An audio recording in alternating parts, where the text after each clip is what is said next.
ایک مرتبہ پھر متنبہ کرنا۔ فالله الله في عاجل البغي وآجل وخامة الظلم وسوء عاقبة الكبر فإنها مصيدة إبليس العظمى ومكيدته الكبرى۔ دیکھو دنیا میں سرکشی کے انجام، آخرت میں ظلم کے عذاب اور تکبر کے بدترین نتیجے کے بارے میں خدا سے ڈرو کہ یہ تکبر شیطان کا عظیم ترین جال اور بزرگ ترین مکر ہے۔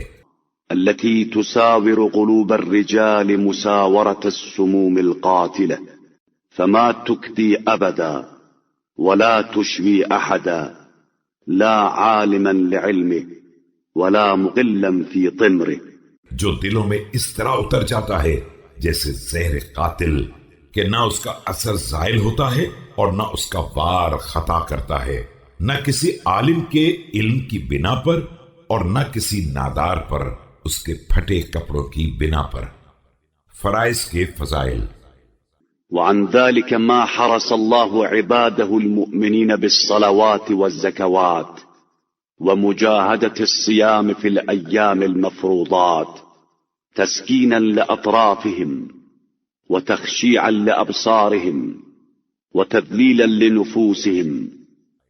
اور اسی مصیبت سے پروردگار نے اپنے صاحبان ایمان بندوں کو نماز اور زکوٰۃ اور مخصوص دنوں میں روزے کی مشقت کے ذریعے بچایا ہے کہ ان کے اعضاء و جوارح کو سکون مل جائے، نگاہوں میں خشوع پیدا ہو جائے، نفس میں احساس ذلت پیدا ہو، وتخفيضا لقلوبهم وإذهابا للخيلاء عنهم لما في ذلك من تعفير عتاق الوجوه بالتراب تواضعا والتصاق كرائم الجوارح بالأرض تصاغرا۔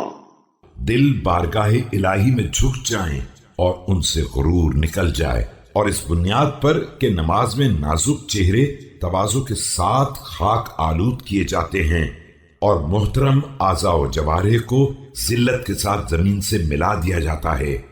ولحوق البطون بالمتون من الصيام تذللا مع ما في الزكاة من صرف ثمرات الأرض وغير ذلك إلى أهل المسكنة والفقر۔ انظروا إلى ما في هذه الأفعال من قمع نواجم الفخر۔ اور روزے میں احساس عاجزی کے ساتھ پیٹ پیٹ سے مل جاتے ہیں، اور زکوٰۃ میں زمین کے بہترین نتائج کو فقراء اور مساکین کے حوالے کر دیا جاتا ہے۔ اور دیکھو کہ ان اعمال میں کس طرح تفاخر کے آثار کو جڑ سے اکھاڑ کر پھینک دیا جاتا ہے۔ وقطع طوالع الكبر ولقد نظرت فما وجدت أحدا من العالمين يتعصب لشيء من الأشياء إلا عن علة تحتمل تنبيه الجهلاء۔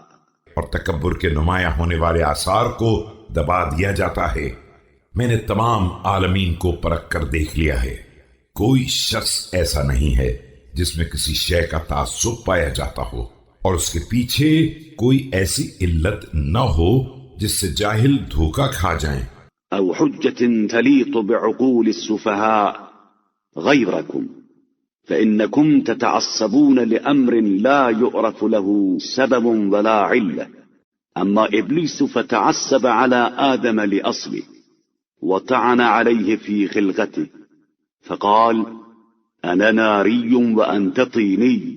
یا ایسی دلیل نہ ہو جو احمقوں کی عقل سے چپک جائے، علاوہ تم لوگوں کے کہ تم ایسی چیز کا تعصب رکھتے ہو جس کی کوئی علت اور جس کا کوئی سبب نہیں ہے۔